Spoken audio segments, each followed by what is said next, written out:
we have successfully concluded the second review of our extended credit facility with the International Monetary Fund, which led to the disbursement of the third tranche of $360 million, bringing total disbursement to about $1.6 billion. We have completed the debt restructuring program with the Official Creditor Committee of Ghana, covering $5.1 billion, resulting in approximately $2.8 billion of debt service relief. This means that we will not service our debt to our official creditors from 2023 to 2026. We have concluded negotiations with our Eurobond holders, covering $13.1 billion, which will lead to a cancellation of $4.7 billion of our debt and provide debt service relief of another $4.4 billion between 2023 and 2026.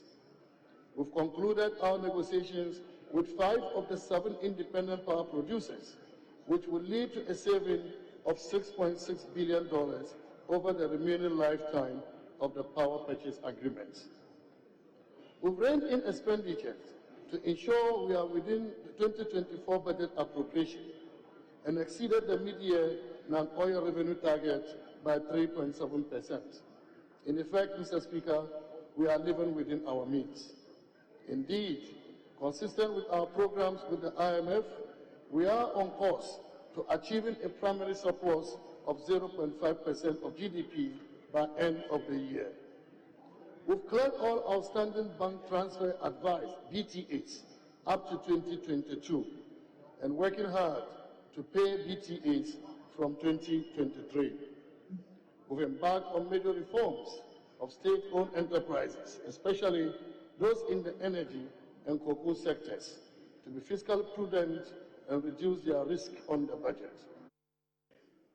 Mr. Speaker, government is determined to improve road infrastructure in the country. This has been done through the construction of new roads and the upgrade and maintenance of old ones. The rehabilitation and maintenance of road infrastructure nationwide are at various stages of completion. These include Jabosu, Boinzan, ongoing roads, Winneba Kasua, Karaga Town roads, Bushabu Town roads, Tolon Daboya roads, Nanton Karaga Bushabu Highway, Sefuwesu Town roads, Accra Kumasi roads, and many other roads. Some of the completed road projects include the Diasoba, Esienchim, Manshia, Anchi, Ajekro, Debra Camp, and others. Sunyani and Brekum inner city roads, Atebubu town roads, Asinfosu, Dunkwa, Koko station, Kwahu Tafu, Miasu roads. Mr. Speaker, in addition, the following major roads are at various stages of completion. The rehabilitation of the Tamale-Tatali Road, Phase 2 of the Tema Motorway Roundabout, construction of the flyover over the Accra-Tema Motorway from the Flower Point Roundabout on the Spintex Road to East Legon. Construction of the Phase 2 works under the Swami Interchange, dualization of the Sawam Ofanko Road, works on the Aguna Nkwanta Takwa Road, works on the Domi Kitasi Road, and Phase 2 of Obichibi Lamte Interchange and ancillary works.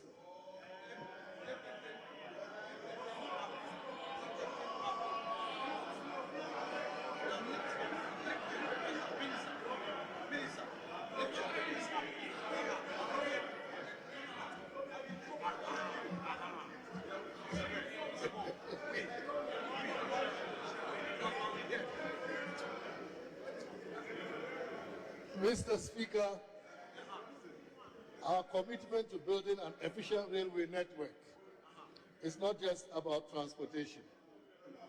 It is about fostering economic growth, creating jobs, and enhancing connectivity throughout our nation. The Nsawam-Accra-Tema railway line is completed and in use.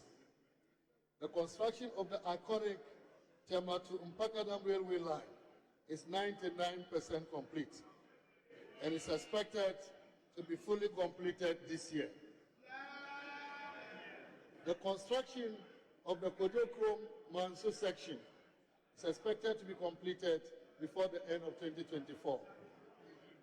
The Manso-Hani Valley, which includes the extension of the line into the Takoradi port, is expected to be completed by May 2026. Mr. Speaker, government constructed about 10 fishing ports to improve the livelihood of fishing communities. The Jamestown Fishing Port, which is the last project, is expected to be completed and commissioned by the end of 2024. Mr. Speaker, construction of an oil and gas services terminal at the Takoradi port is 77% complete.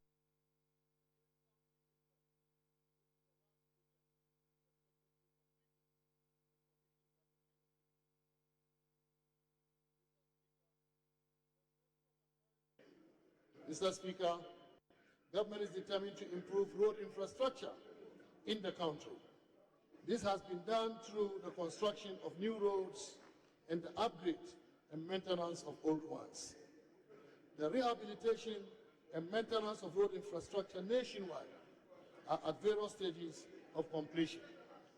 These include Joabosu, Goinzan, ongoing roads, Winneba-Kansua, Karaga Town roads, Gushagu Town roads, Tolum Daboya roads, Nanton Karaga Gushagu Highway, Sefuweasu Town roads, Accra Kumasi roads, and many other roads. Some of the completed road projects include the Diesoba, Esinchim, Manshia, Anchi, Ajekro, Debra Camp, and others. Sunyani and Brekum inner city roads, Atebubu town roads, Asinfosu, Dunkwa, Koko station, Kwahu Tafu, Miasu roads. Mr. Speaker, in addition, the following major roads are at various stages of completion. The rehabilitation of the Tamale-Tatali Road, phase 2 of the Tema motorway roundabout, construction of the flyover over the Accra-Tema motorway from the Flower Point roundabout on the Spintex Road to East Legon. Construction of the phase 2 works under the Swami interchange, dualization of the Sawam of Anko Road, works on the Aguna Nkwanta Takwa Road, works on the Domi Kitasi Road, and phase 2 of Obichibi Lamte interchange and ancillary works.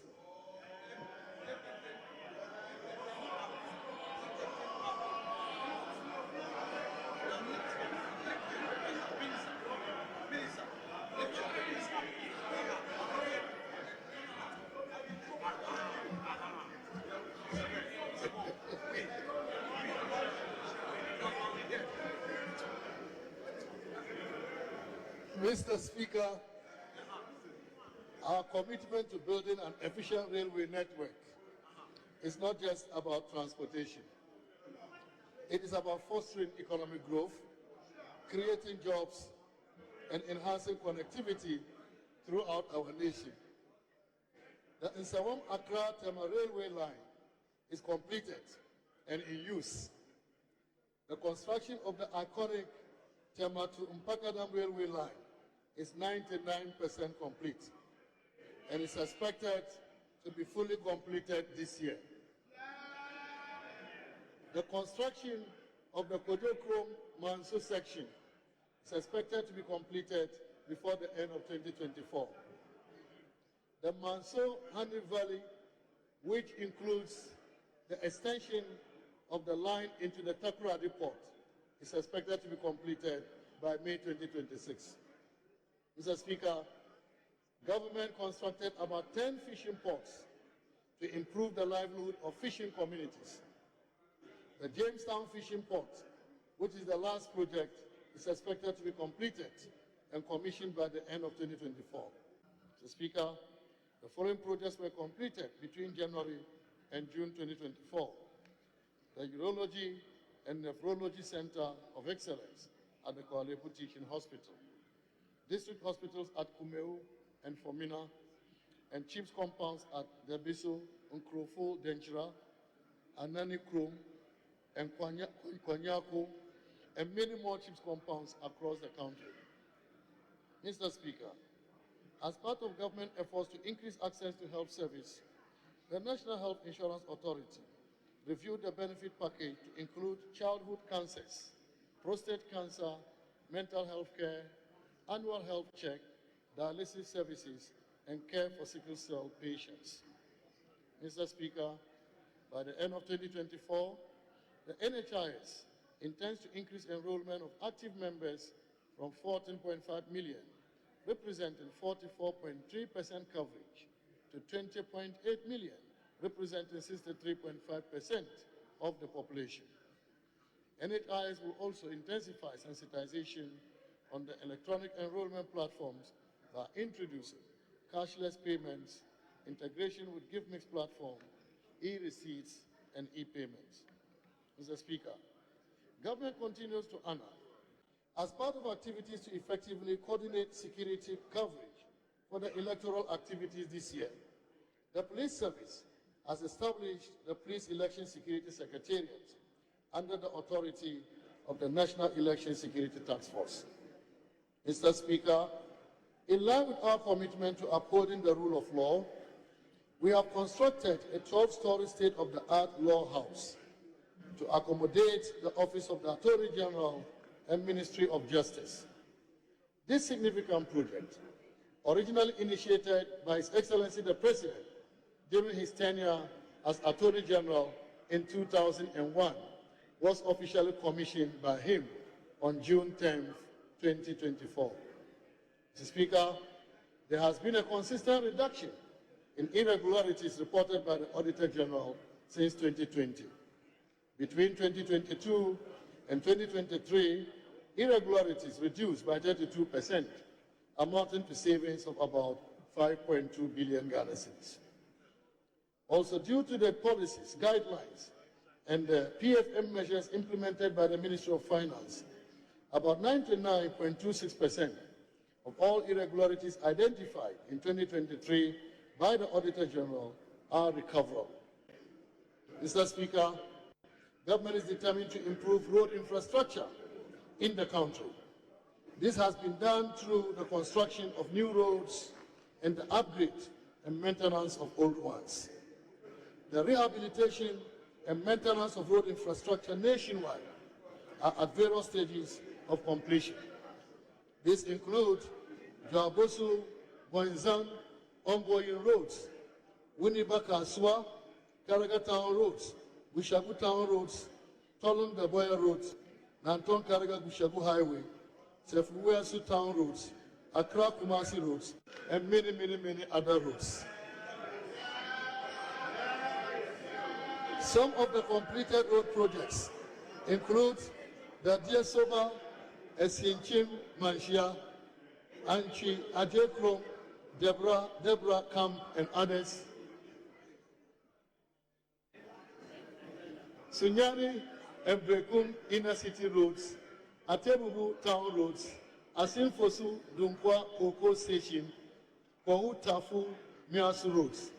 Mr. Speaker, in addition, the following major roads are at various stages of completion: the rehabilitation of the Tamale-Tatali Road, phase 2 of the Tema motorway roundabout, construction of the flyover over the Accra-Tema motorway from the Flower Point roundabout on the Spintex Road to East Legon, construction of the phase 2 works under the Swami interchange, dualization of the Sawam Ofanko Road, works on the Aguna Nkwanta Takwa Road, works on the Domi Kitasi Road, and phase 2 of Obichibi Lamte interchange and ancillary works.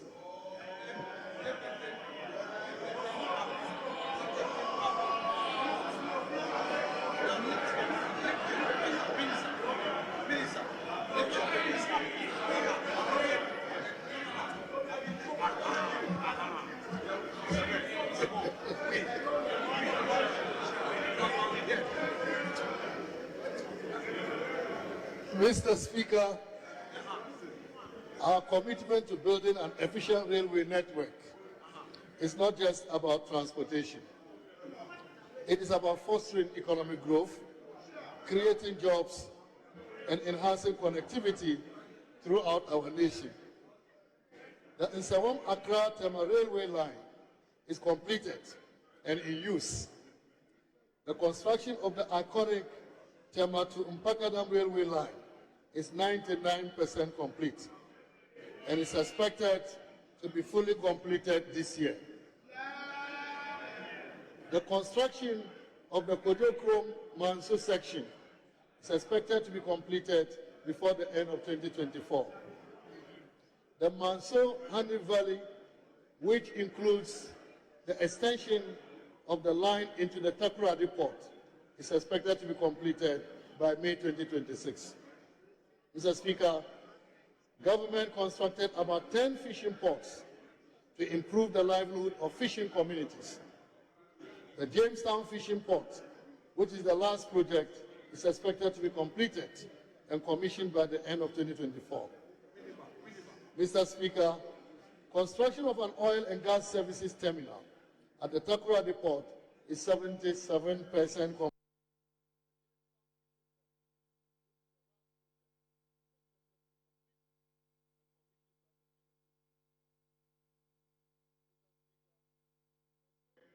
The establishment of a framework for the reintroduction of road and bridge tolls in 2025. The operationalization of the integrated property tax system and a review of the fiscal responsibility rules to include a debt rule to support debt sustainability, as well as the establishment of independent fiscal council.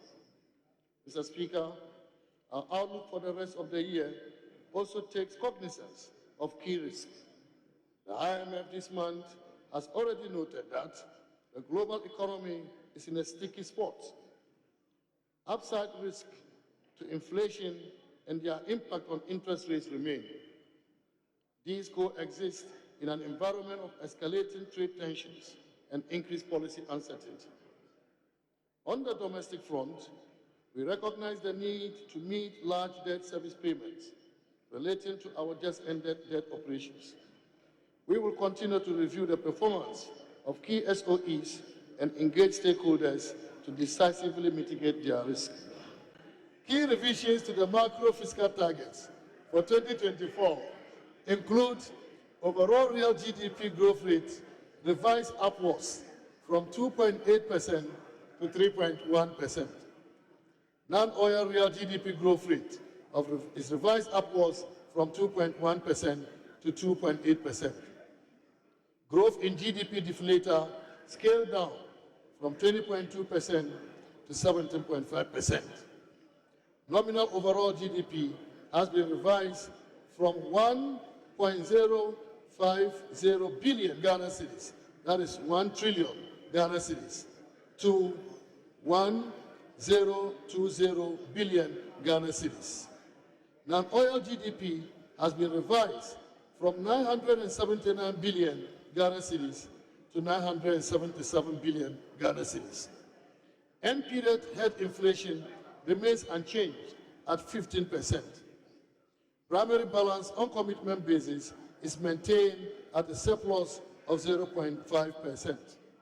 And gross international reserves, including oil funds and incumbent or pledged assets, to cover no less than 3 months of imports.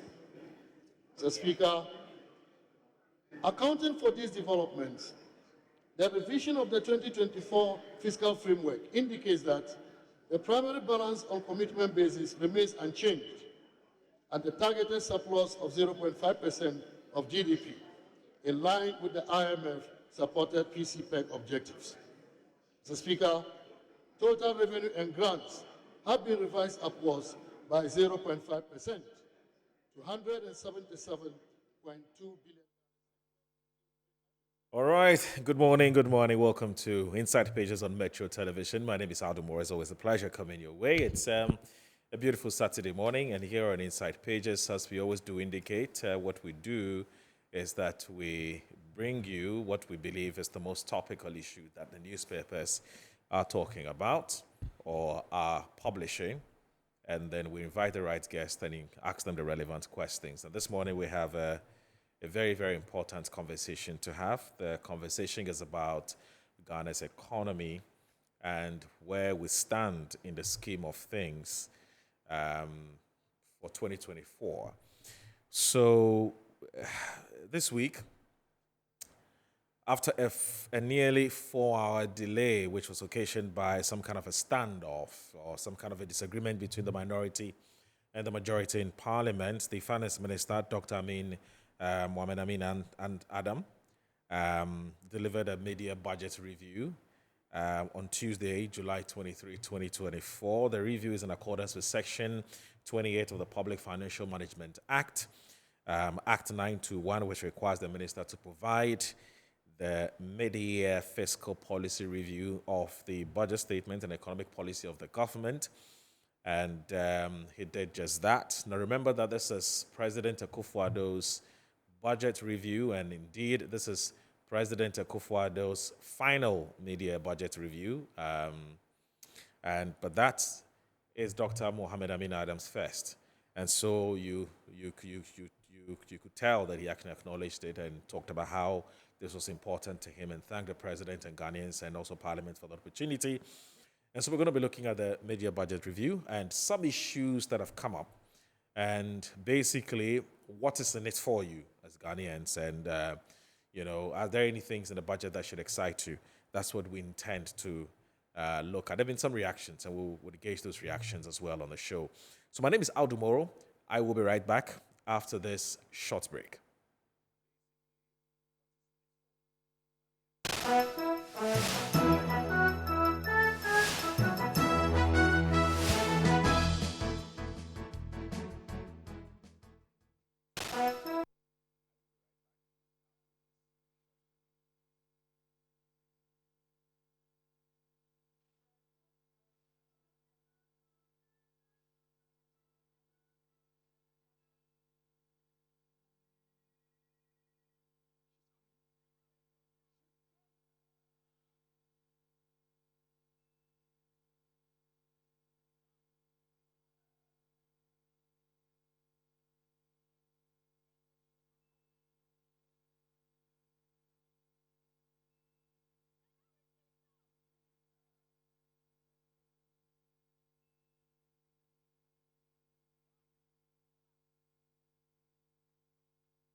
All right, so welcome back. This is Inside the Pages on Metro Television. My name is Aldo Moore. So this morning we have our guest who already seated. In fact, one of them is seated here. One is the a technical advisor to the finance minister.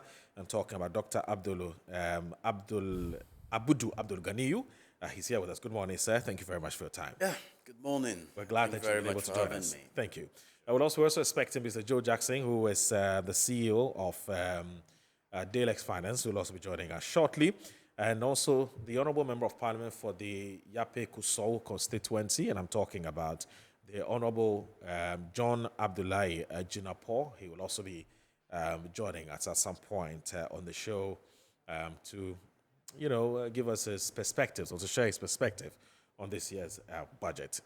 Now, I'll start with you. I mean, in fact, you're the ones who sponsored this, of course, on behalf of the president. When I say you, I'm talking about the finance ministry.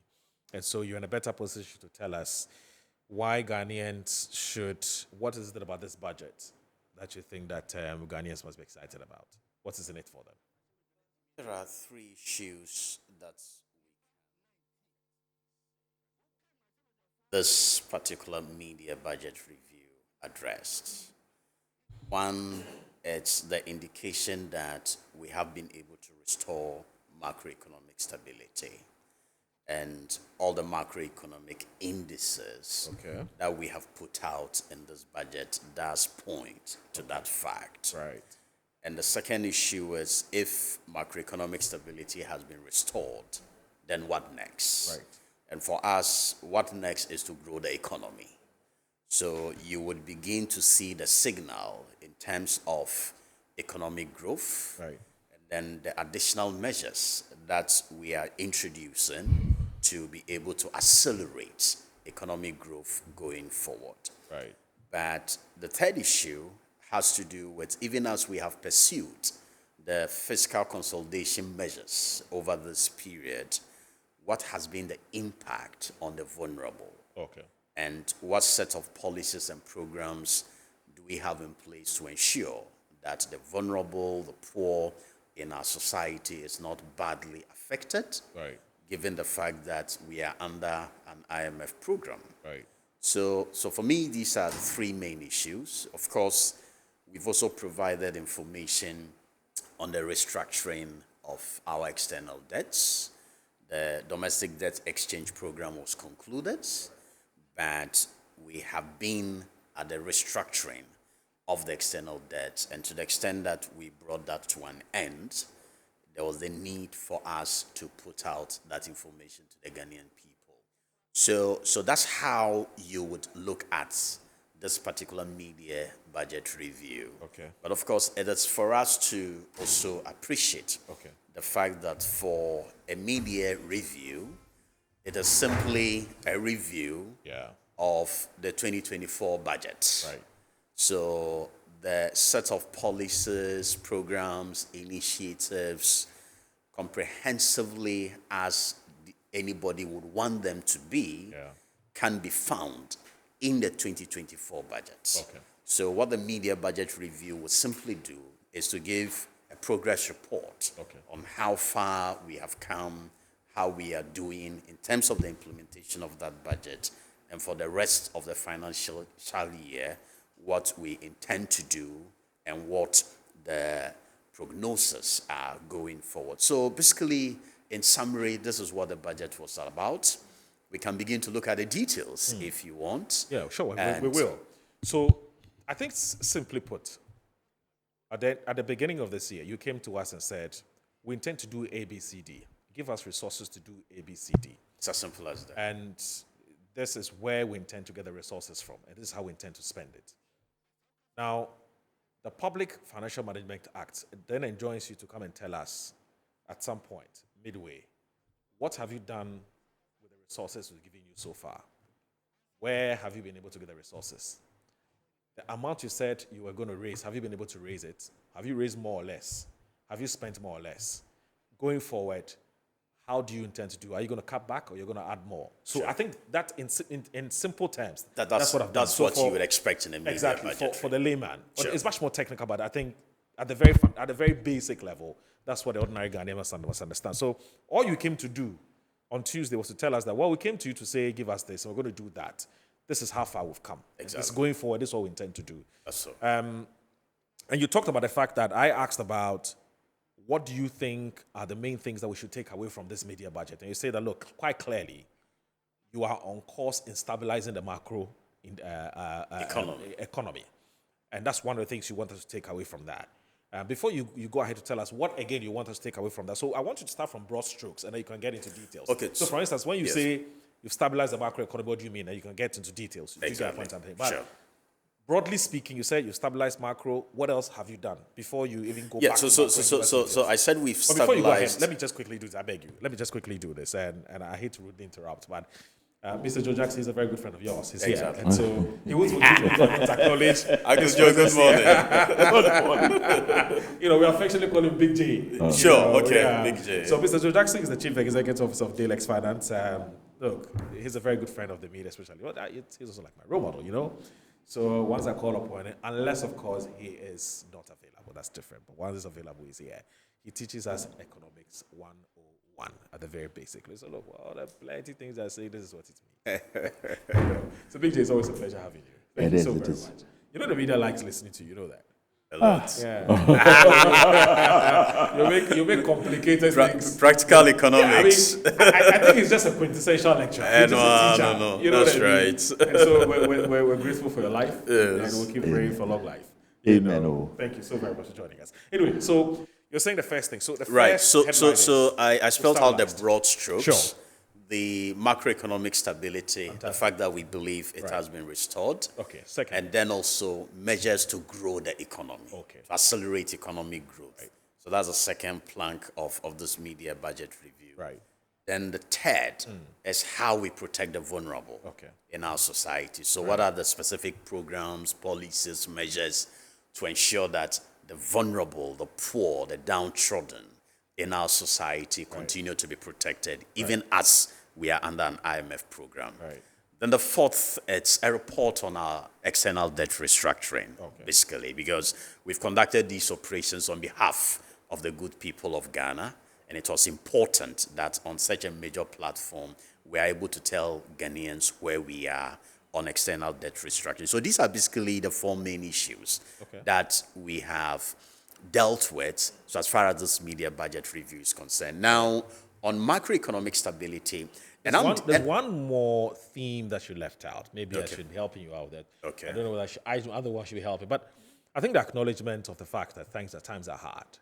It's also in the budget. I mean, Ghanaians want to hear that because I've heard. I think we've made that point Right, time and again. Yeah.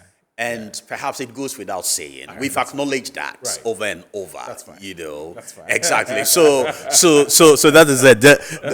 The most important thing is what What you're are we going doing to do about it? to get ourselves out of those of the difficult challenge or the moments. quagmire, And right. these are the four main issues Okay. that you can possibly package. Okay. Then once you are able to get the implementation right, Yeah. then we believe that at the end of the day, we should be able to get ourselves out of those difficulties. Now, on macroeconomic stability, one thing I've realized right after this media budget review is that listening to all the experts, Uncle Joe, those in academia, civil society, and whatnot, everyone seems to agree that yes, we've attained macroeconomic stability at this point. Because what indicators are we looking at? First, we look at inflation. And at some point in 2022, when inflation was around 54%, by end of 2023, we brought that to about 23%. And June inflation is around 22.8%. So at least you've seen inflation on a downward trend. Spiral, And in fact, our projection by the end of the year is that we should do an inflationary rate of around 15%. We could even do, if you want, what is supposed to be the inward target of around 13%. But even if inflation will still be high, it shouldn't go beyond 17%. That's the target. That is our expectation Okay, but that's for before the rest of end the year.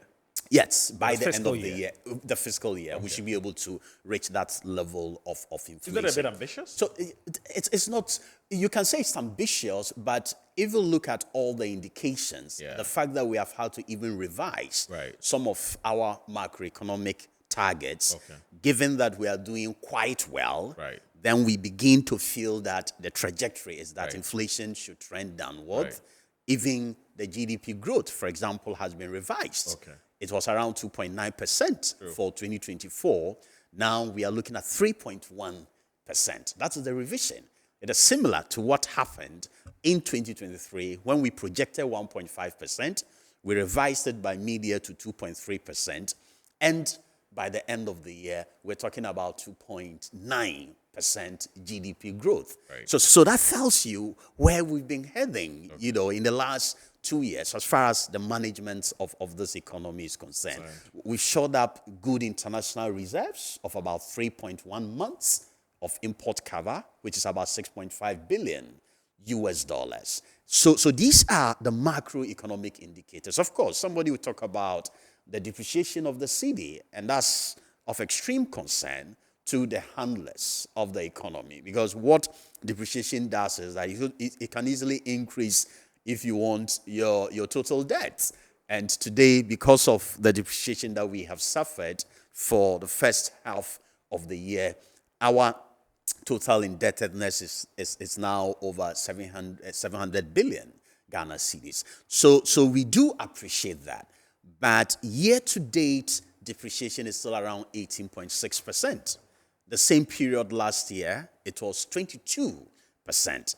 So there's still the indication that the cedi, even though it has depreciated, but the rate has been slower compared to what happened last year, and even compared to what happened in 2022. 2022, for example, the cedi lost more than 50% of its value. And somebody asked me, so what's the cause of this? You are the same people handling or managing the economy. And anytime I allude to COVID and perhaps the Russian-Ukrainian war, I hear people tell me, but these reasons are overflowed. But that is what it is. We were never going to expect the impact of COVID to go away, even in 5 years. And people can go and read briefs from the World Bank, from the IMF, and all international organizations. So indeed, the Ghanaian economy was badly affected by these two crises, and we can never gloss over it. At some point, we suffered some form of investment reversals, because at the end of the day, because of elevated global inflation, central banks around the world had to find a way of taming inflation. And one of those ways was also to be increasing their policy rates. Right. And that then led to increases in interest rates for investment tools and whatnot around the world. And that happened. So to the extent that these investments were being shipped out of Ghana, obviously that was going to impact negatively on our currency. And that was the massive depreciation that we observed in the year 2022. And that continued into 2023 of around 22%, around this time, the same period. But the same period this year, we've actually made sure that the depreciation has been slower, of around 18%. So it tells you that the macroeconomic indicators are doing quite well. Sign of recovery is there for everyone to see, and people are beginning to have confidence in this economy. And that is also what is triggering the current growth of the economy that we are seeing. For 2023, industry did not do quite well, even though we recorded about 2.9, growth. So as far as GDP is concerned, it was around the fourth quarter that industry grew by some 1.6%. For the rest of the quarters, it was negative. But from that 1.6% up to the end of the first quarter this year, we are talking about the growth of 4.7% of the economy, industry registering 6.8% in terms of growth, right? And that has been largely contributed by manufacturing. And the reason this is significant is that we know that there are long lead times when It is about industry growth. The investments you make, the returns are not going to come immediately. So it takes people's belief in what is happening in the economy to want to say, this is the amount of resources we are ready to commit to industry. Yeah. So if all of these are happening at a time that we have gone through a major crisis and also debt restructuring, for example, it tells you that yes, we've come out of a crisis and people are beginning to have confidence in this economy. For me, it is that momentum that we have to continue to build so that at the end of the day, we get to those pre-COVID growth levels where we're growing at an average of about 7% before COVID hit us. Okay. That is the thinking going forward. And right. I think that on the macroeconomic level, nobody can take away the fact that indeed we have stabilized the situation. I can go into the other areas, but sure, if you want fine, me because to stay Joe Jackson's here, I'll get him to give his preliminary thoughts and we can get into specifics, except to say that there are economists who are also very worried. And they're worried legitimately because they feel that the government posture does not admit where it has fallen short in terms of certain policy choices that it made, which has also contributed to why the economy it's in such a bad state. There's talk about the fact that even before COVID, the trajectory, the direction in which we're taking the economy, we're going to land here anyway. It has only taken COVID to sort of quicken the journey. Because you were borrowing as though there was no tomorrow. And each time you asked why, the president would tell you, yes, I'm borrowing because I have a very ambitious target. I want to do A, I want to do B, I want to do C. I want to live I'm pursuing a very big legacy. Okay? And so that kind of thing cannot go with the kind of small borrowings that have been done in the past. I mean, I did not in so much words, but you get that kind of impression when you hear government communicators and even the president. And so we were going to get here anyway. Was it going to take perhaps a tad, longer? COVID just came and sped it up, and that's why we're where we are. So if the government cannot accept that, yes, we're human beings, we made, on hindsight, we thought the decisions we made were great. But on hindsight, we believe it could have been better. It could have been a bit more thorough in terms of the factors that went into making those decisions. It's for them, it's for these economists and for these critics, they'll say it would make much more sense to them. But if you continue on this trajectory of, we've done everything right, but for COVID and, a Ukraine-Russia war, that's a bit more frightening. What it means is that you intend to go on the same trajectory, and that's very discomforting. I don't really get the point I'm making. So we're not getting that kind of posture from government that, yes, we're human beings, we made certain mistakes, going forward, we would take a second look at some of those decisions. And that's where that's just my preliminary. I have a few more other things that I don't want to run by you. But let me bring in Mr. Joe Jackson. Your argument has been a very simple one. All the long talk about macroeconomic indicators, and you see here, because the fact of the matter is the times are still hard. Have you shifted from that position? Not at all. Listen, first of all, expectations of the media budget in the media and the public were overblown. True. It was a media budget. It wasn't a budget at the beginning of the year. True. So I could hear people being interviewed and talking about their expectations, the reliefs. Whatever happened, there was going to be disappointment. Right. you could tell. You could have.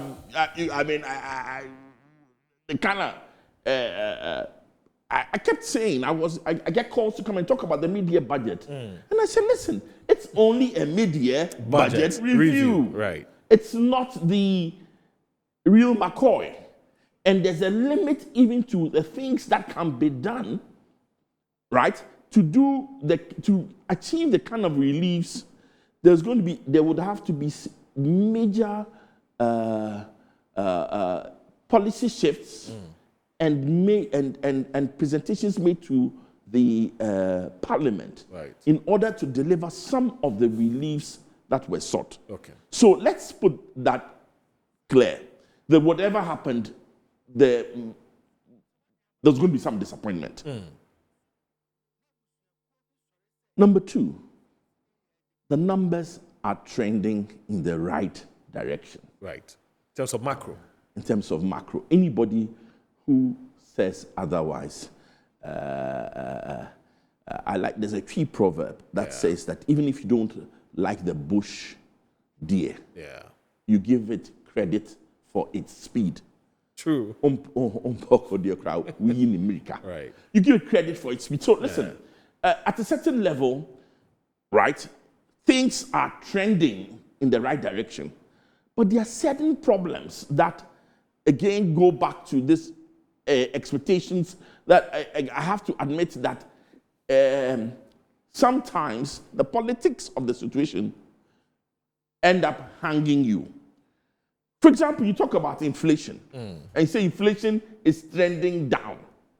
But inflation is the rate of increase.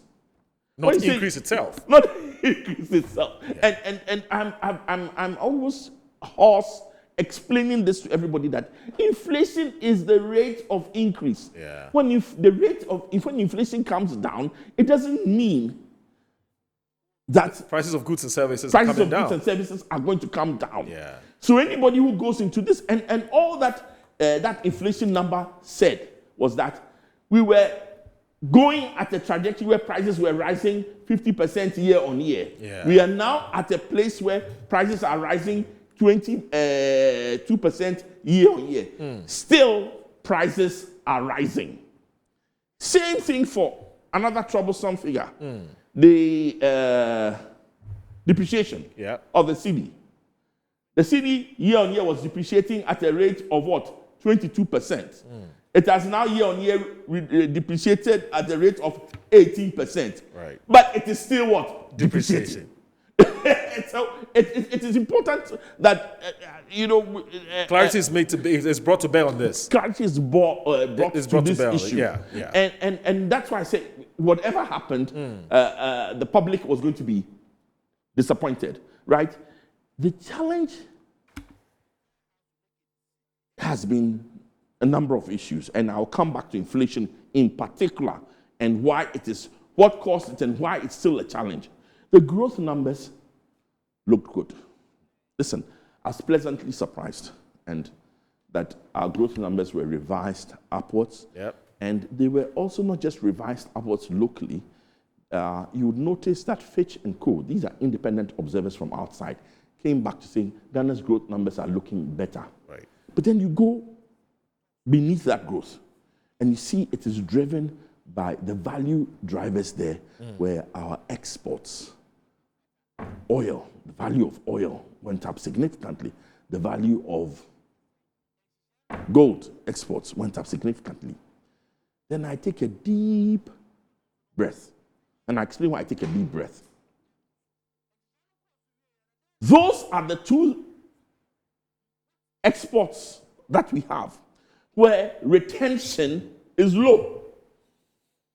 So that could give us the reason why that growth, apart from the fact that it takes time to trickle down, is also not being felt as much as we should. Because when you export a barrel of oil, statistics show that for every $100, we only keep $17. True. And that's why one of the things that I don't understand, and Doc, I have to ask you, why don't you guys take credit for the gold, the purchases of gold for reserves and the gold for oil? We're going to go for oil policy. Listen, I keep applauding, and I didn't even hear anything about it. But I thought it made sense, because if I export 100 cedis of oil, of oil, and I only get 17 cedis back, right? If I export, I only get $17, $100, and I only get $17 back, and I use gold to buy that oil, that means I get the full benefit of that $100. Right. So that's actually an excellent policy. And I've said this on several platforms about the gold for oil. And remember, one of the reasons why our reserves are one of the highlights of our macro numbers, that our reserves have gone up, is because we are buying gold for reserves. Doc, am I right? So there are also some PR issues where I think that you could have They done. need to sort out. Yes. But the problem is this. Yeah. Because those two sectors are driving, because retention, remember for gold, the retention numbers are even looking lower than estimates of the gold retention have become, some have been as low as 6%. Right. What is happening is that the growth is not being felt. So apart from the time that it takes time to trickle down, there's also the fact that the multiplier effect for those sectors that are driving the growth are relatively low compared to another sector like cocoa. Unfortunately, cocoa is where we are falling down. So even though we are getting growth, the sectors that allow you and I to feel good and comfortable. Yeah. Listen, cocoa hasn't changed since our forefathers. Cocoa is the one that drives growth. Cocoa is the one that shores up the value of the city. So when cocoa falls down, we all suffer. That's part of the reason why the city is suffering, because of the poor cocoa. And cocoa, simply, we've allowed galamsey, we've allowed inattention, we moved cocoa from Ministry of Finance and put it under the Ministry of Agric. We didn't pay it enough attention, and now we are reaping the fruits of the seeds that we sowed. So it's very simple. That growth that is being trumpeted, again, it's not being felt. Between the analysis of who is driving that growth, between the fact that cocoa has collapsed, between the fact that there's also massive corruption. Right. You've read the Auditor's General report. Stinks to high heavens. It stinks. The value is huge. I know. It's over $1.2 billion. That's massive. Massive. $1.2 billion rivals the whole IMF Yeah. intervention. Was half of it. Pardon? Because we're looking for 3 billion and not 1 point something billion. Yeah. So the issues are mega. And it's important that we all realize that, one, the media budget wasn't going to deliver anywhere near some of our expectations. Right. Number two, amidst all the nice numbers trending in that, there's still issues there that give us cause for worry. Right. Right? The inflation is creating a cost of living crisis. The inflation has come down, but it's still ridiculously high. And that cost, and remember, inflation, the way it works is that if prices have gone up today, it doesn't mean that prices will come down tomorrow. No. It just means that prices will go up if you are at best at a slower rate. Yeah. So there's real pain. And the danger was that the budget, amidst the politicking, will not effectively address the real pain that Ghanaians are feeling. Somebody literally told me that you're talking about growth, you're talking about inflation. If be inflation, we go chop. Right. We chop yam. We chop tomatoes. So you're talking the people's lived experiences. Exactly. So there was always going to be problems about that. And inflation is causing a cost of living crisis.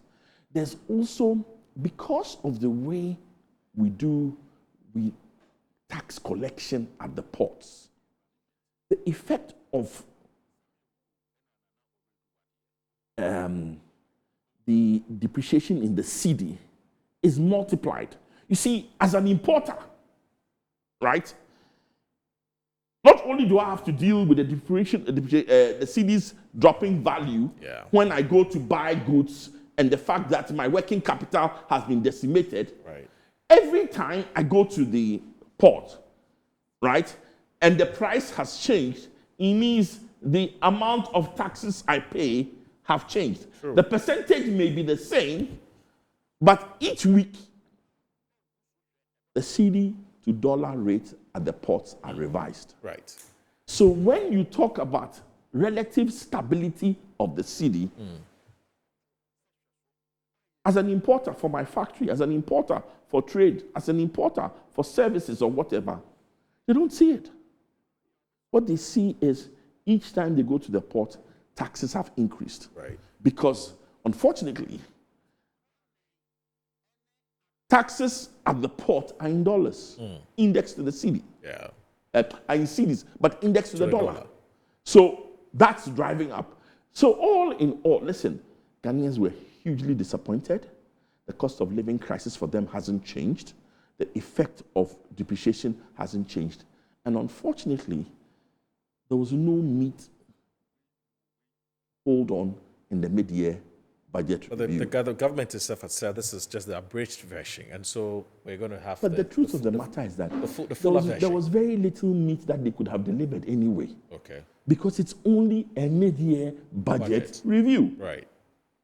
It was not the listen. If you want real relief of any sort, even if it is possible, look towards not even the end of year budget, because that's only a transitional budget. Right. Look towards the budget next year. Yeah.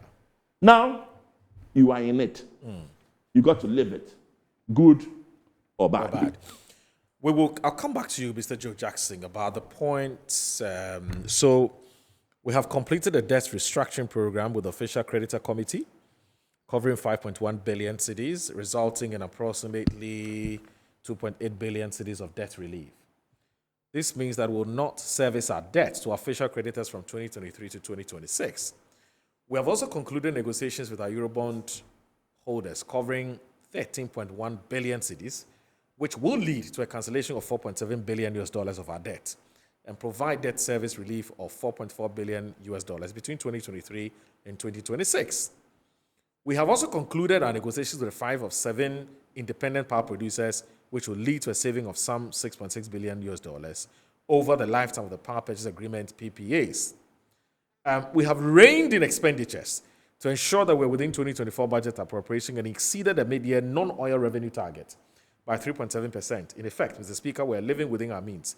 Indeed, consistent with our program with the IMF, we're on course to achieving a primary surplus of 0.5% of GDP by the end of the year. Now, the reason I'm reading this to you is because the argument has already come up as to whether this is actually an achievement or not. The fact that we've been able to restructure our debt with the official credit committee, and we've saved some money, 2.8 billion. The fact that we've negotiated with our Eurobond holders covering 13.1 billion cedis and so on. I'll come back to you on that, so please chew on that. Let me come back to Doc. But before Doc comes in, let me say that the Honorable MP for Yape Kuso, John Jinapo, will be joining us shortly. We're working to get through to him on his phone. I'm sure there's some network issues. Once we get through to him, he'll come in and share his perspectives from the minority side, and for that matter, the NDC. And then also, let me say that the NDC is launching their campaign today in Tamale. We'll get some updates for you from our man on the beat, Shadrach, who is there for Metro TV to tell us how preparations have thus far gone. So we'll do all of that at some point intermittently. So that's where we are now.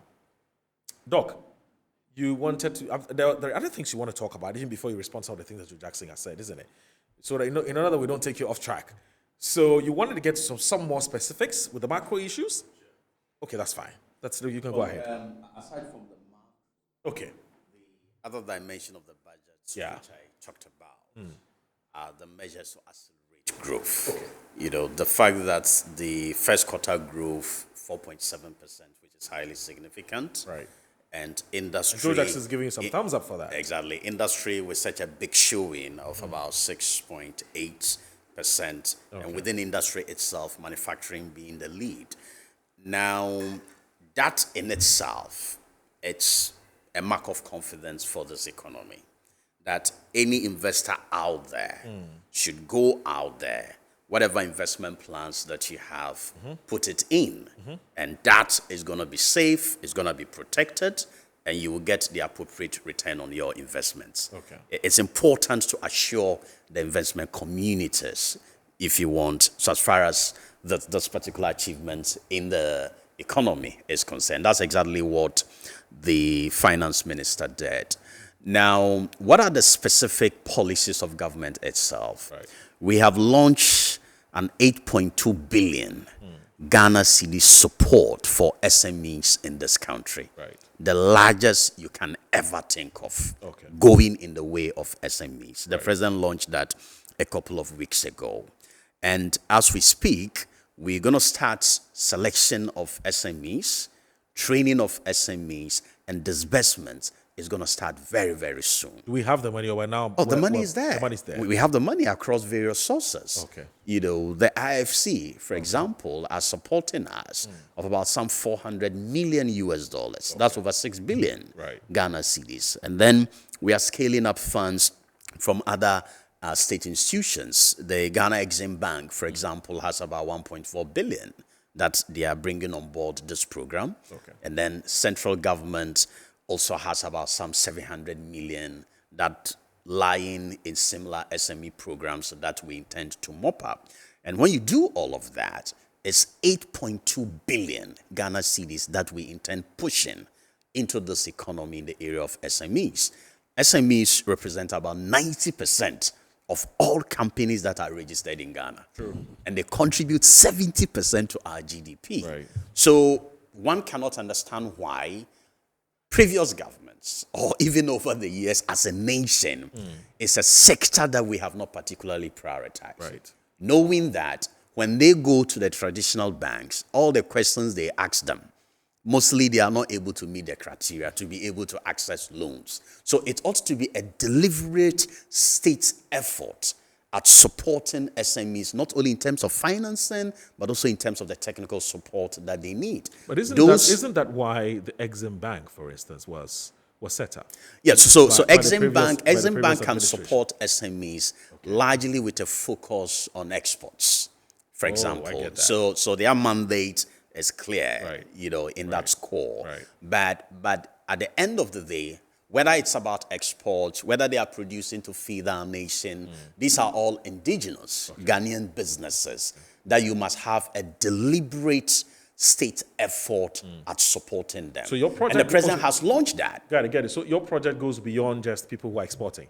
Exactly. It goes far beyond that. Far beyond that. So, I get so at the end of the day, once you meet the criteria under that particular program, you should be able to access funding. I mean, Exim Bank, for example, is looking at something up to about 20 million Ghana cedis that companies in Ghana here should be able to access. And their focus will be on capex. That is what they call capital expenditure, you know, instead of operational expenditure. Operational expenditure will be looked at on a case-by-case basis, but the focus is going to be on capex. And once we do that, that is going to be a major and a significant driver for economic growth in this country. We are looking at incubators or startups, for example, that can access up to about 300,000 Ghana cedis. The 1D1F projects are still ongoing. Some projects are in the pipeline, not just needing some funds to be able to be actualized. And under that particular window, 1D1F projects can access between 1 to 5 million Ghana. So I'm giving you specific programs or specific projects that government is pursuing to be able to accelerate economic growth, right? We have the DBG, the Development Bank Ghana, on board as well. And they have a lot of PFIs. I don't know if the Alex is one of those PFIs. They are the partner finance institutions. And Unfortunately, they are only dealing with the commercial banks. Oh, okay. All right. So a lot of financing is going to go the way of these PFIs. And, you know, a bit more tepid kind of requirements or arrangements, and then SMEs will be able to go through them and to be able to access financing as well. Then you have the GEA component, the Ghana Enterprises Agency, that can also give grants of up to about 150,000 loans. They can do up to 1 million Ghana cedis. So, my brother and Uncle Joe, government is deliberate about how it wants to grow this economy, and there's no doubt about it. And that is coming on the back of we being able to sustain macroeconomic stability. It brings predictability, as he was talking about in the case of the cedi. For example, I know that Fitch has predicted that the cedi should be able to regain some value, at least if you want, regain some of its lost value. So perhaps around 13 Ghana cedis or so is possible You know, if you look at all the injections of dollars that will be coming into the economy over the next couple of months. So once you are able to stabilize that, then people can plan well from wherever they sit. It makes business sense, and that is what we want to achieve. Then you can see inflation trending downwards. Of course, I agree. I mean, if inflation is coming down, nobody's saying prices of goods and services are equally coming down. But we're in this country, and I don't think we have forgotten that 2022, for example, when this economy was overly heated, people were bringing oil, rice, soap, and whatnot to social media, telling us how the prices were skyrocketing. That if you anything to do with behavioral economics, perhaps go back to the 2022 era and you understand how Ghanaians responded to that particular indicator. Today it's not the same. It's not the same because, yes, prices are going up, but they are doing so what? At a slower rate. That is the point we are making. So it's easy for prediction. Real income is going to be boosted. You are paid whatever amount of money. At least you know that you can get this number of bars of soap, and that is sustainable. And perhaps you are even getting more of the soaps with your current income as against whatever it was when inflation was the other way around. So these are some of the things that we believe we should be able to do to be able to grow the economy. And apart from the deliberate state effort itself, the fact that the private sector should be able to respond to the macroeconomic stability obviously should be able to spur growth. But the other point is the social intervention programs. Right. And that is one major fiscal path we have been able to negotiate with the IMF. Normally, some of these programs would suffer if you have to pursue what we call fiscal consolidation. Right. But where are we on them? LEAP. We have continued to increase the number of beneficiaries under the LEAP program. I think if you look at the numbers, it's so huge. For example, the payout on the LEAP program was around 82 Ghana cedis in 2016. We doubled that in 2023 to 165 cedis. And we've doubled that again in 2024, 330 Ghana cedis for each beneficiary under the LEAP program. So it is a double of the double, if you want, right? And this is a major social intervention program that puts money directly into the pockets of people. Capitation grant, we've increased the beneficiaries, we've increased the amount per child in school, right? We've done so for NHIS. NHIS, for example, in the 2024 budget, we're talking about 6.5 billion Ghana cedis paid to NHIS. And we are told that there are just some few months or so of arrears that have not been paid to service providers. That is what we have done to be able to keep these social intervention programs. As for free SHS, that one there, every home in this country certainly has benefited from free SHS. In the 2024 budget, we budgeted 1.5 billion. And this is school fees alone, aside from the infrastructure that we have had to expand across the schools because the numbers have gone up, apart from the other TLMs, the teaching and learning materials that we have had to spend money on because of the increased numbers of free SHS. These are social intervention or flagship programs that we are still implementing under an IMF program. You know, in an IMF program in the past, some of these programs suffered, right? So you could dare not think about keeping them or even introducing new ones. So when we talk about credit, we are not saying that applaud us or give us all that credit, but at least acknowledge what is being done, right? We got into a crisis. You say that, well, part of that crisis was also occasioned by us. I mean, I agree. We can't be perfect. Certain mistakes or certain slippages may have occurred in the economy, and that also contributed to that. But what we cannot deny is the fact that COVID played a major part in what we have had to go through over the period. Right. Go and look at the economic growth in 2019, for example. It was around 6.5%. Yeah. In 2020, it was 0.5%. That was the effect of COVID. Okay. And when we got out of COVID, in 2021, we grew by around 5% or so. Then the Russian-Ukrainian war, with all the disruptions that it brought to supply chains around the world.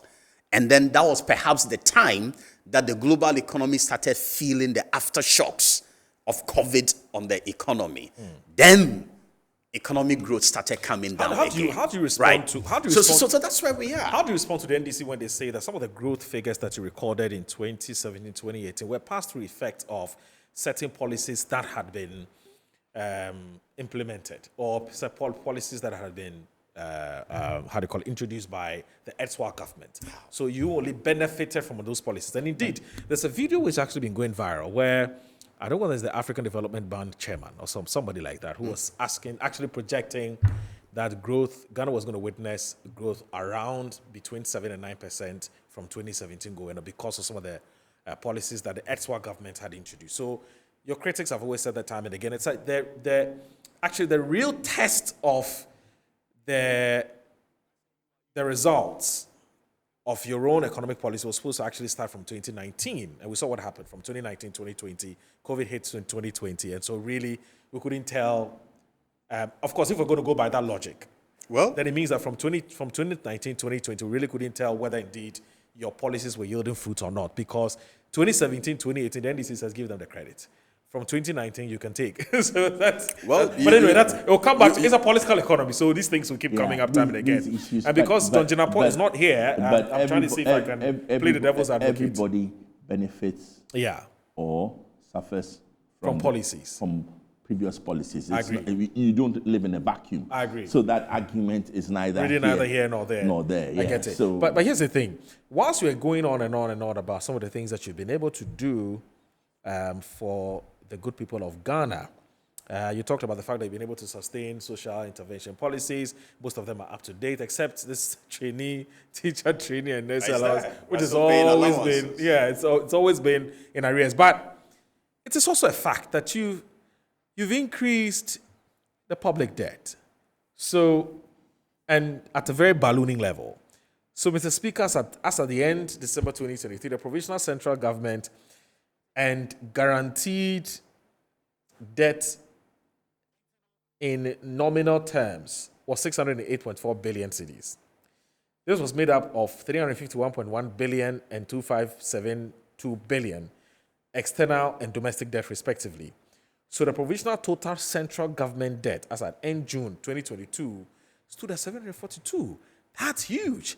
742 billion Ghana cedis. Well, I've heard this argument. Being made time and again. And the But- fact that you took it from 120 billion. Yes, around in 122. 22, yeah. Yes. In 2016. Okay. And the question has been, what have you used all these monies for? So we're talking close to 600 billion at Ghana cedis. What have you used this 600 and something billion Ghana cedis for? How do you account for it? I mean, the signs are all over the place in terms of what we have used it for. Right. We've constructed more roads than any other government would ever do in this country. No, but that, we have again, but hold on. The issue about construction of road, again, Yes. I've heard the minority challenge that. Okay. They have said that when you look at, it must have been the 2022-2023 budget. I stand to be corrected. Okay.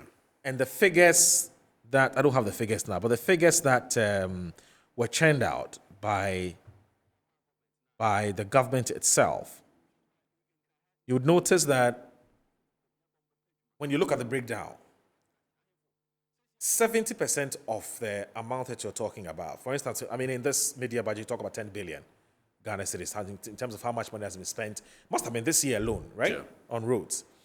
We're told that 70% of this expenditure actually goes into, yes, construction of new roads. But about 30% of them, they just go into, say, asphalt overlays. You know, so you're just basically filling some potholes. But then, of course, for again, your critics say for propaganda's sake, you add that into construction of roads. When indeed they are not roads that are being constructed.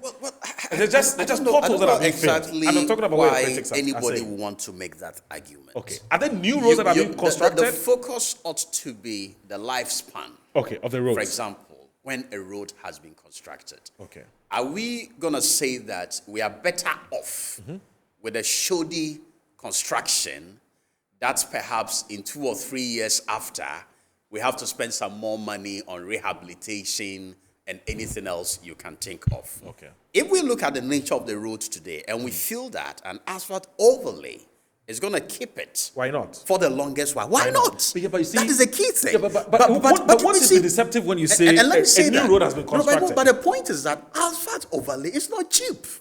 That's That's fact. true, that's true. So we could easily have used that money to go somewhere that we are constructing an entirely new road for people to look at, Yeah, well. which especially if may not especially if it's a feeder route. exactly, which may not meet the quality level that we probably So it comes down to desire. semantics, So, isn't so the point I'm making is that all manner of roads are being constructed. Okay. Whether they are asphalt overlays, whether Or it's new- reshaping that has to be done, whether it's pothole filling that has to be done, all of these have been done. And we've done much more Okay. than any government would ever do. That's fine. And of So- course, we've introduced free SHS, Yeah, so back to the of question which about what do you use the money for? Yeah. you, Uncle Joe, Either directly or myself, and indirectly everyone benefited. looking at us here Right. surely has benefited directly or indirectly. Indirectly, right. At least those who used to call you to come and pay school fees and whatnot. I know, but that pressure certainly has come down. All right. So these are the things, the practical things we have done, which you- every Ghanaian can feel, Right. even if it is generations yet unborn. So that's an answer to the question, what do you use the money for? So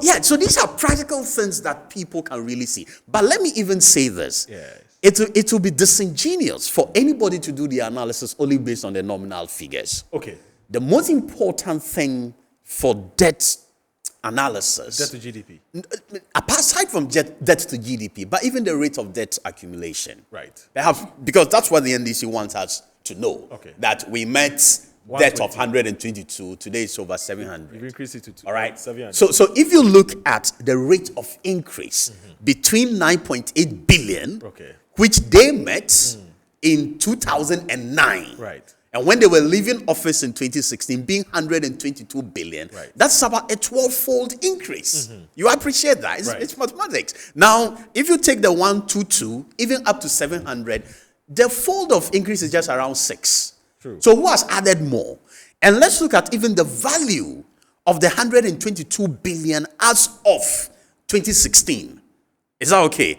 If you put inflation and everything together, it would have been far more than the 700 billion that they are quoting today. That's how you do analysis. So you don't just come with a nominal value.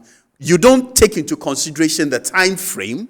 You don't take into consideration inflation. You don't look at debt accumulation in terms of the rate. And then you look at nominal figures and just come to the conclusion that you have added more So your and point then we is, added so, okay, less. so your point Nobody is, does it's that sim- analysis. So, okay, good. So your point is, it is simplistic to just look at 120 billion or Exactly. 122 billion And then look in at 2016 and look at 700 7 because Yes. so your point is a better comparison of figures would be to look at the rate, real value exactly of 120 then. Yes. and You then the can- real value of 700 and something billion today. Yes. It's important to But look at that. I find it a little problematic. No, it can't be problematic. Can I intervene here? Okay, Okay, please do, you please can. do. Yes. Grant Dr. Ganiyu his argument. Okay. Grant him his argument. I will also posit another argument. Okay. That let's look at our borrowing capacity. I agree with you. And the borrowing capacity is either export to debt service or export to revenue Or the debt to GDP rate. or debt to GDP. And when you look at that, Yes. you would then say that our capacity to borrow was more stretched under your regime than previously. But it also depends on where we met it. You see, because There's a base, there's a you base understand what I'm figure, saying? or there's a base point to start I'm with. saying that, assuming Yes. that, take an ordinary person. Typically, we'll say you can't service your debt with more than 40% of your salary, of your True. take-home salary. So it comes down to that's capacity. Yes. So where? So I earn 1,000 cities. So you earn 1,000 cedis. I want to borrow, say, And somebody is at some point somebody is helping you manage your affairs. Okay. So you are borrowed up to 30, 40, 30 percent of your salary already. Okay. Then somebody comes in, will say, listen, when you come in, look at my ability to borrow today. And don't take me all the way to 50, 60%, because that one I will start to fall down. The problem we have is that our ability to service our debt. Today. No, not today. Today Back we've in it. improved it. Yes. After the debt restructuring, we've improved it. So Okay. It's around 70.9%. But when you go- 70.09%. but when you go back, It's also even because when you of go the back, CD depreciation. you would see recently. some of us as far back. More, I sat here, Yeah. did some analysis, and showed that we are dangerously at the edge. Yeah. And that was before COVID. Before COVID, I agree. That I not remember. necessarily debt, and I'm not a believer in debt to GDP. Because Why? I'll tell you why. Debt to GDP doesn't matter. It is how much, you see, today I can go and take a mortgage, which will be 10 times my annual salary. So long as the amount of money it takes out of my pocket doesn't kill me, I will manage to pay my mortgage till it goes off. Okay. It is how much the chunk it takes out of my salary that matters. So I'll tell you, listen, the US has over 100% debt to GDP, And they're fine. except that only 10% of their revenue in a year now is grown to about 12% goes to service their debt. Okay. Here, So it had gone over 40%, gone over 50%. So the elephant in the room is your ability and capacity to pay. Yes, Not how much you have borrowed. you have borrowed. Not And, necessarily. and what happened was that under the current regime, there were only two countries we were comparing ourselves to at that level. And they are indicative. Sri Lanka, Lebanon. Yeah. At that level. And it was so some of us will say that when we say that we were already on a dangerous trajectory before COVID, Yeah. that is one of the parameters we use. Yep. That the debt service ratio was too high. And it was clear. Each year, the numbers, listen, how can you receive 100 CDs and use 50 CDs to service your debt? And I'm not talking about repayment of principal repayment. I'm just sticking to the interest. Yep. And then use 55 CDs to pay salaries. And then come and sit here.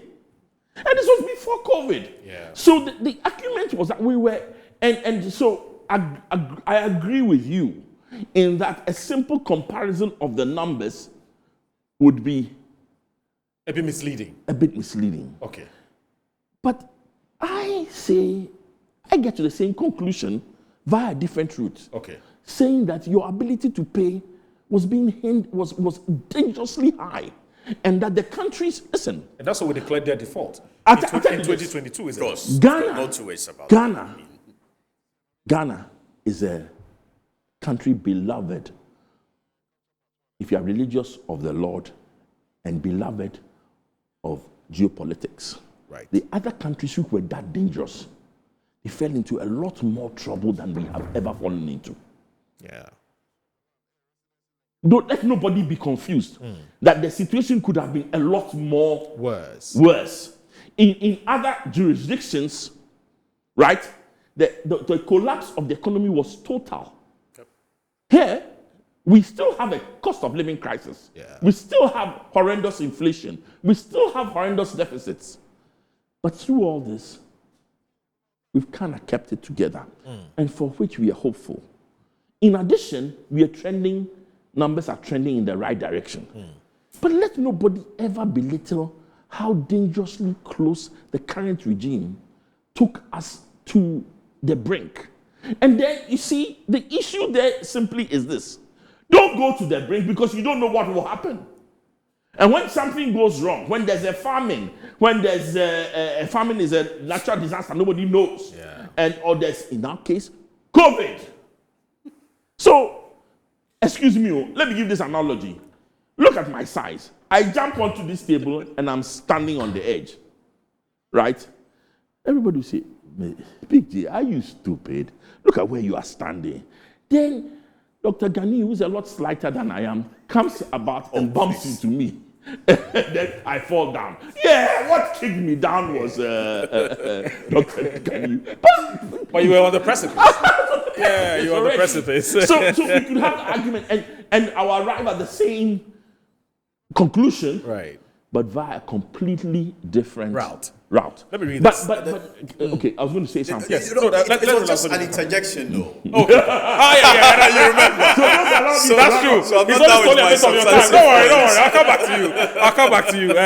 So this is inside pages of Metro Television. Some of you have already started sending me messages because some of you have actually have my personal number. So you started sending me some messages. I'll be reading them. But let me give you this WhatsApp line, which is 0249 155 646. 0249 155 646. You can share your views via this WhatsApp line 0249 155 646. This is Inside Pages on Metro Television. We're looking at what is inside the pages, and when you run your checks through almost all the newspapers, it's about the economy. And then also there's one other thing which is trending, which is the NDC's campaign launch in Tamale. We'll get to some update quickly. Shadrach is on standby. We'll be speaking to him shortly to tell us how the NDC is preparing or gearing up for the big day. The party is launching its campaign today. But I do have Dr. Abudu Ganiu, who is a technical advisor at the Finance Ministry. He's been with us since 8. We thank you very much for that. Mr. Joe Jackson is also here, Chief Executive Officer of Delex Finance. He's also been here sharing his perspective on the media budget. There are still other aspects of it because this thing about Gani will land with his submission, but then we'll come to the issue about whether we should be commending the government for saving us some money through the negotiations done with both domestic and external creditors. It's a whole topic that we can have. And for me, the most important thing is, what are we doing? What is the plan? What is the strategy that we have in place to make sure that by 2026, okay, when the reality dawns on all of us, that we have this humongous debt sitting on our books that we ought to pay? What are we going to do, regardless of whether it's NDC or MPP? There's got to be a plan, isn't there? There's got to be a plan. Otherwise, he'll hit us again, and we're back here talking. Anyway, so 0249 155 646. And also, road tolls are coming back. You don't know? Yeah, government says next year it will roll out the road tolls. I don't know what you feel about it. I think there's been mixed reactions. Some say it's a good idea. Some say it's a bad idea, especially those who have enjoyed free. If you know, Ghanaians like free things. And so those who like it say, no, I don't want to pay road tolls again. I'm enjoying myself. There's some also saying that, no, bring it back because we want better roads and so on. So it depends on where you stand. I'd like to know your views on that. I'll take a short break. When I come back, I'll read your messages. Dr. Ghani will land on his point, and then we'll come back to the issue about debt, the debt operations and how we've gone about it. We'll take a short break. We'll be right back.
All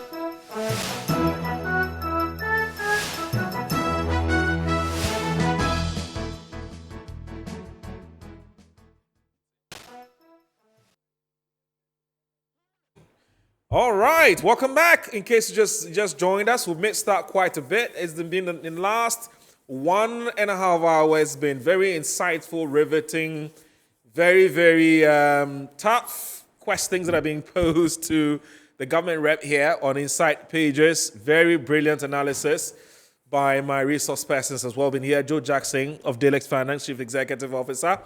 A very good friend of the media. He's always here at our beck and call if that isn't available. And also the man, Dr. Abudu Ganiyu, who is a technical advisor at the Finance Ministry, who has been doing quite well and doing justice to the topic. Started with telling us that, yes, just as the Finance Minister has acknowledged the challenges, but these are the strides that the government has also made, and this is what government also intends to do going forward.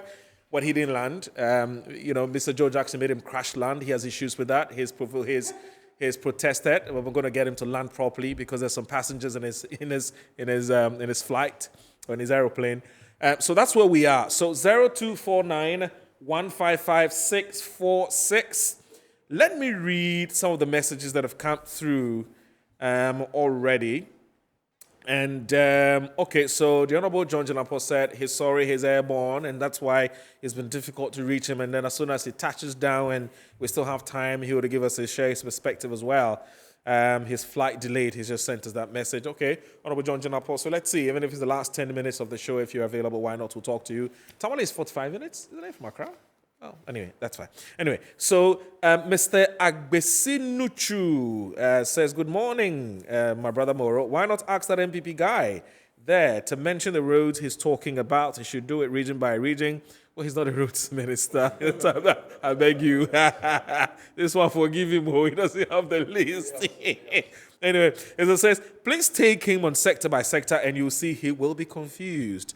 Is this guy... Okay, no, don't do that. Don't get personal. You can debate the issue. Stop, being personal about this issue. It doesn't help the conversation. We need to prioritize, reduce the number of ministers. No need for deputies, chief directors can act in their absence. Stop social activities. Don't rake in the revenue. Good morning, Alhaji Moro, for the good work. It's actually funny for such a government to be re-elected. Allah Kia in house, it just means God forbid. That's what this man is saying. But he says that indeed we have seen how far they can turn back to their vomit. We live to see in the upcoming elections. That's come from Danjuma in Sierra Leone. More good morning and greetings to your panelists. I like Mr. Joe Jackson's analysis, but I want to know he's been sharing his ideas with government economists. He wants to know whether have been sharing your knowledge with the government. Well, he tries. He has a few friends. He would run it by them. Whether they listen, getting to one of the panel sessions there. Oh, okay. Yeah. I think I saw the flyer. Yeah. Don't worry. I mean, I wasn't surprised. Good to you and your panelists. Good morning to you and your panelists. Okay. For me, the immediate budget has rekindled hope in me that the economy is or will do very well, inshallah. Kudos to the finance minister. That's come from Alhaji Ahmed in Nima. Dr. Ganiyu is really making things easier for us to understand. Allah bless you, Caesar and Tamale. Good morning, Moro. It's sinful and unacceptable that a government that has borrowed over 742 billion in 8 years has not been able to build a single hospital within the 8 years. Have you heard about the Agenda 111? Yeah, I'm told about 50% or so. It's 50 hospitals or so, or 60 will be ready by the end of the year. That's what the information minister tells us, Fatima Abubakar. But we'll cross-check, as we do as media.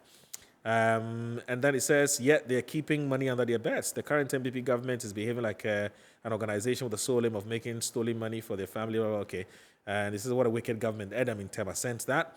Good morning, sir. My name is Abdul Aziz, young man from Sunyani. I want you to tell the MPP man that Ghanaians are suffering because of the economic hardship. This one says, how can the government justify removing road tolls only to introduce the e-levy? Initially, yes, Ganiyu. So people want to know whether now that you're going to reintroduce road tolls, you're going to scrap e-levy or you still maintain. If you do, it means that you've been disingenuous. So I'll come back to you on that question. Please note it down so I don't forget. Now, how can the government justify removing road tolls only to reintroduce? Okay, so greetings to Ganiyu Abdul Matthias Ni Adi in Tamale. This one here says that... So Abdul Razak says, good morning, my brother. I'm really laughing at the analysis of Dr. Ghani on debt accumulation. I want to find out if we're to pay back these loans. Are we going to do so in percentage terms or in nominal terms? Now, this textbook economics doesn't work in real life situation. Abdul Razak from Medina. This one, Dela Edem says, he's a member of the NDC's communications team. He says, good morning, Moro. It seems the government is unaware of the terrible economic situation in which we find ourselves as a nation. This unawareness was the reason for the majority singing Abemwe in Parliament after the budget was delivered. Well, I want to find out what makes this media budget different from, for example, a hotel budget, a Juma budget. But this is not the budget. This is just a media review, and that's why Joe Jackson had to state that point. It's really important. Some of you think a new budget is being read. No, it's an old one. We're just reviewing how far, what have we done, what haven't we done, and so on. So please. So what were the MPs jubilating about the time that we're experiencing the worst economic condition? The deception and the rhetorics of the MPP are just embarrassing. Dela Edem from a shy man. Okay, so this one here. Okay, now I told you that usually when you go personal, I won't read your messages. I'm sorry, it's a matter of policy here. We don't do personal attacks. You can attack the issues, that's fine. Agree, disagree, that's the essence of the show, but not to attack personalities. Ganu, I think I'd allow you to land. Yes, so that it was just if there's time, we can look at some other issues. To buttress the point about debt accumulation. Okay, I know that's important. It will not be a very popular argument Right. to make from the analysis that I've done. The argument of But debt, the rate across of debt the accumulation. table, I'm sure we all appreciate the fact that nominal values in themselves do not do any proper Right. analysis. Let's not I paint mean, the all accurate face picture. that. Exactly, because I would also consider the fact that you took it from 9.8 billion, To you 120. left it at 122. Then you say, you left it here, I took it to that point. So the most important thing, as we said, is the rate of debt accumulation, other indicators such as debt carrying capacity, debt to GDP ratio, so on and so forth. But the debt to GDP ratio has been a major factor in determining whether our debts are sustainable or not.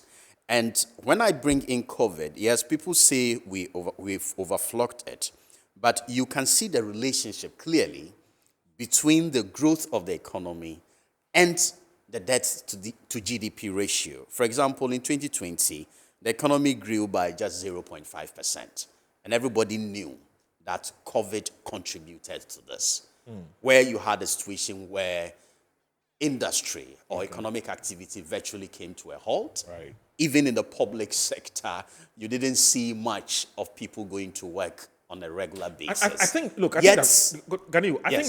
think the impact of COVID cannot be underestimated. Thank you. However, so wait. However. So I'll leave it there. However. I won't say further. I think that yes, but so let me now make this hold point. on, just a second. I beg you. I think the point of disagreement is the Yes. extent. So you can go ahead. Okay. So the point I'm making is that Ahmed in that Is extent. COVID year, economic growth actually plummeted. Okay. 2019, it was 6.5% GDP growth. And in 2020, it came down to 0.5%. Right. And look at the impact on our debt to GDP ratio. 2019, it was 62.89 in terms of debt to GDP ratio. And it went up to 76.71. It is simply because the economy was not growing. Right. So if you do the calculation, obviously it goes that high. Then if you go to also 2022, where the CD depreciated by more than 50%. Okay. Because much of these debts, to the extent that they are external, they are in dollars. True. Is that okay? So if you have to translate that into CDs, when your CD has depreciated by more than 50%, obviously it's going to go very, very high. And that would have a major factor also on the debt to GDP ratio. So these are the analysis that we have to make. So it's not the case that government has gone out there to actually pick money in the name of credits or loans from wherever the sources are, and then added that to the kitty, which then has driven up the debts in terms of the 700 who billion takes that we are responsibility for the talking about. depreciation of the CD? But I understand that. But where the CD depreciates, obviously your That's more debts debt to you. go up. Absolutely. Where the growth of the economy is down, obviously your debt to GDP ratio would also go up. Absolutely. But I agree that we need to get to a point where we agree that Ghana has a debt carrying capacity. And indeed, it was one of the issues that came up when Uncle Joe and others came to the University of Ghana at the maiden quarterly economic roundtable. Which I need to congratulate you for. I think it's, exactly. I think it's an innovation, isn't it? Exactly, it's an innovation, you know. But you should be good. Yeah. The discussions were non-partisan, and it had some of the leading economists in this country, regardless of I think you partnered ISA, isn't it? Partnered University of Ghana and then ISA. So let's say through the University of Ghana, partnership with ISA. So the credit should go to your brother, Dr. Mohammed Amin Ada. So being a civil society person himself, he believed that this platform needed to be created for us to have that dialogue, academia, policy, and industry. And that was one of the issues that came up. The political will to implement some of the ideas that have been tabled. That's always been a challenge. So in the proceedings, there's going to be that recommendation. And this would have been based on a careful study of our economy, whatever analysis. Then we arrive at the fact that, you know what, at any point, our debt carrying capacity should be at this level. Because so that if I hear you talked about the fiscal council. Exactly. And then we are now talking about the fiscal, the Independent Fiscal Responsibility Council. Once we revert to, if you want, the Fiscal Responsibility Act, which we probably suspended somewhere in 20... It was COVID. Exactly. So that is what the situation should be. So as far as managing our public debts going forward is concerned, and we agree that the debts are high. That is the reason why we have had to restructure the debt anyway, both the domestic debts and the external debts. So we'll come to the debt restructuring. What's the strategy? 2026. It's just around the corner. Let me just quickly do this. Shadrach is a man on the beat in Tamale to cover the NDC's campaign launch. So Shadrach, good morning. Good to have you. How is Tamale this morning? And it's the NDC. So basically, what can you report? All right, Moro, a very good morning. I have been in Tamale from last night, and it's been a promising one. We are looking forward to the National Democratic Congress starting the campaign launch by midday. That hopefully it should start at 12 p.m.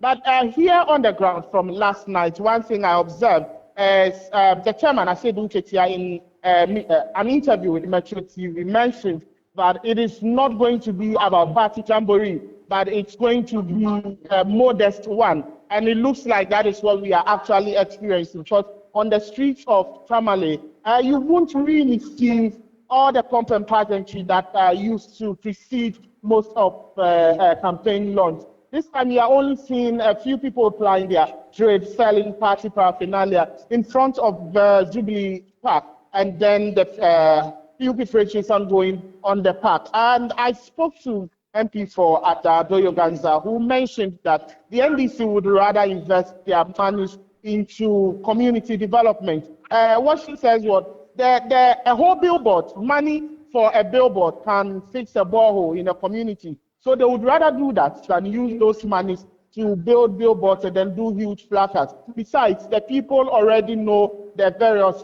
flag bearers or the various figures for the parties. So there is no need going back to waste money, for want of a better word. And I also spoke to Mutala Mohammed, who is the MP for Tamale Central, and he's saying, he's promising that the NDC are going to win about 14 seats out of the 18 from this side of the country. They are going to secure some 14 seats for the NDC. And then again, he mentioned that it's God or Allah that ensures one becomes a king. But hopefully he knows that John Dramani Mahama and the NDC are winning the elections here in Tamale and subsequently the former northern region before it was divided into two. Also, we've seen the likes of Akogman, who also promised that everyone here is going to be safe. Because when you look around, you are seeing a huge police presence, huge police presence.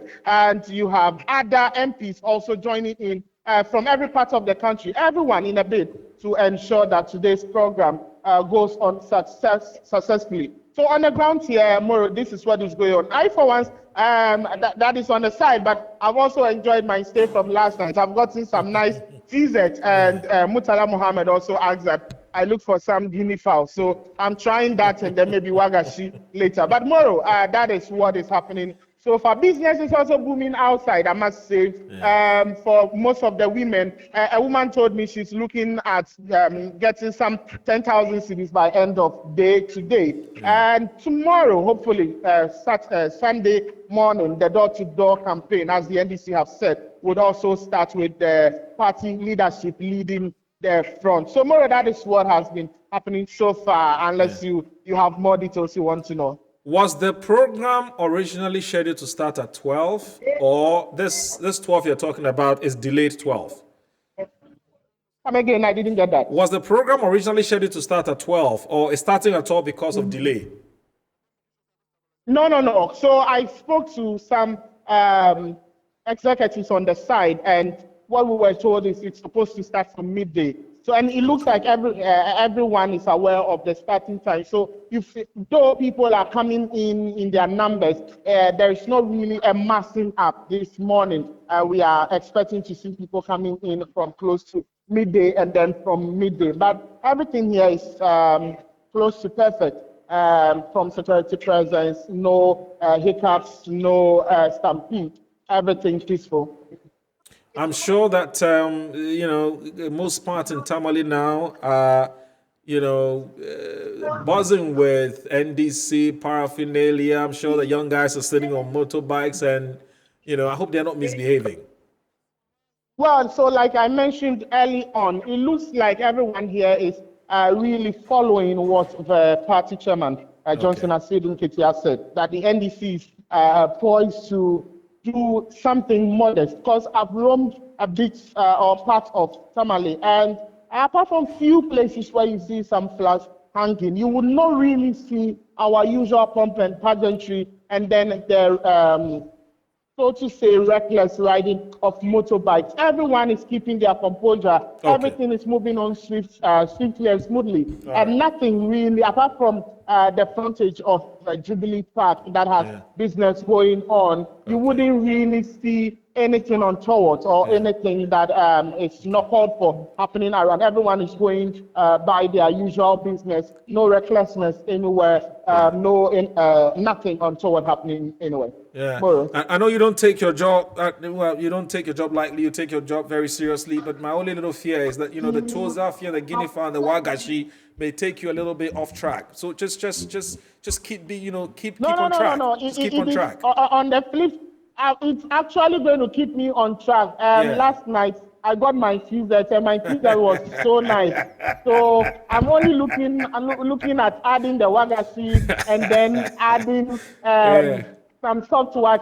And something, I've gotten some Dawa Jollof advice from Akugan. So I'm going to put all those ones into consideration. And it's going to give us help with the perfect reportage tomorrow. Okay. So we are here enjoying Tamale. Great. You're a journalist, so be nice. Be nice to the people who come around you. The ladies, when they come, be nice. They may give you some information. Have a good day, sir. My network is not getting that. All right, tell me, Jerry is a broadcast journalist with Metro. All right, take care. Have fun, sir. Thank you. All right, yeah, you should be nice. Very pretty ladies in Tamale. Be nice. They'll come to you. What do you want to eat? Blah blah. Be nice. Be nice. Be nice. Anyway, so No comment. Yeah, no comment. So Doc, I don't know. We have just about 6 minutes left. I don't know how we're going to do this. In fact, 5 minutes left. Can we briefly talk about, because this thing is of major concern to me, the debt restructuring we've done both domestically and with the and also externally. What's the plan? Because 2026 is just around the corner. You may be in power, maybe in the NDC. And the debt we're talking about is no joke. These are humongous figures we're looking at. What's the plan? Well, I think that the plan is we have to continue to grow this economy. That is the most significant thing. Yeah. Once we grow this economy, it is bigger in terms of the size, in terms of the out, and whatever debts there are, we will surely be in place to service them. Yeah. That is key. Okay. And we also have to prioritize what we do with the debts. Right. And indeed, in this particular budget, you've seen the measures, the tight controls Yeah. that are in place so as far as achieving the essence of fiscal consolidation Right. is concerned, all right? You look at gift mix, for example. Currently, we're talking about 280 MDAs that all come under gift mix. We do not expect wastage. Wherever we are in real time, you can monitor which approvals are being given, what monies have to be paid, so on and so forth. If the red flag has to be raised, it's raised immediately just to halt any unbudgeted kind of expenditure. So that is key for us going forward. Okay. And there's a talk of a sinking fund, a stabilization fund, and all of that. Those are still issues that perhaps cabinet would have to take. But Joe some Jackson decisions thinks that on. it won't be necessary because you don't have the money to put in that sinking fund anyway. Well, but money's not there. Because it's mythical. Yes, without a debt restructuring, Yeah. you still would have to make some provision anyway Yeah. for the servicing of these debts, no matter how small. Okay. So even in the 2024 budget, there's some portion of money in there that we're supposed to service All right. some portions of our debt. So instead of giving that money out, if you Yes. can put that in some kind of fund so that at a future date when you are supposed to service What is these due? debts, they are there in handy for you. Okay. It could be a way to go. Yeah, But for me, the most important thing is for us to grow the Well, economy. you said it's mythical. Once we he do says, that, he we'll says be in a there's something. position to It may not be service our much, debts. but something small day. We'll go take pay. Yeah. We still have to grow, Yeah. and we still have to be austere in our expenditure. Absolutely. Anybody who thinks 2025 is going to come with a reduction, a dramatic reduction in the taxes is not realistic. We still have to keep the taxes up. In fact, I've said that the reintroduction of road tolls was a gift from His Honorable Dr. Amin Adam to whoever would be the next finance minister, because he had introduced the thought and landed the thought, Right. even though it is possible he may not be the person to carry it through. Right. Because, listen, we still have to pay our debts. We still have to put money aside to pay our debts. And it is not going to be easy. I know, it's going to be tough. Tough times ahead. Anyway, I wanna Tough say- times ahead. I don't think anybody can pretend that we are going to have. It's not going to be rosy. No, It's not going to be a honky. It's not going to be a walk in the park. It's not going to be a walk in the park. It's not going to be honky dory at all. And if you're a praying person, we should pray for no No external. shocks. And there are already a few things that could cause us trouble. Russia, Ukraine could We're not totally out of the woods. Yeah. could come back. Yeah. The issues to do with China and the U.S. The issues to do with issues are simmering. the war in Gaza and Yeah. Israel. Yeah. So Yeah. there are a few That's true. worrying But let's bear that in signals. mind. Let's bear that in mind. But I know you're wrapping up. Yeah. Bottom line, Yeah. this was only a review. Yeah. Expect little, receive little, and don't get disappointed. That's it. That's it. But there's still other areas that we didn't get to touch on because the issues about whether we're going to be reviewing e-levy and so on and so forth, whether e-levy. But those are things that we can. Oh yeah. Okay. Okay. You have very good friends in the NDC. Really? You guys argue sometimes, debate the issues. We debate the issues. All right, I want to say a big thanks to Dr. Abudu Ganiyu. He is a technical advisor at the Finance Ministry. I also want to say a big thanks to Joe Jackson. Unfortunately, the Honorable John Jinapa couldn't talk to her because he said first of all there was flight delay to Tamale, and at the time we wanted to talk to us, he wanted his flight. He's going to land about 10 minutes after 10. The program ends at 10, so obviously he can't talk to us. So we sincerely apologize to our viewers, especially sympathizers of the NDC who were expecting a rep from the NDC. This is what happened. It's not deliberate. My name is Aldo Moro. Thanks for watching. Same time, Monday I'm here with Good Afternoon Ghana, Wednesday as well, and also Saturday. We wish the NDC well. Bye-bye.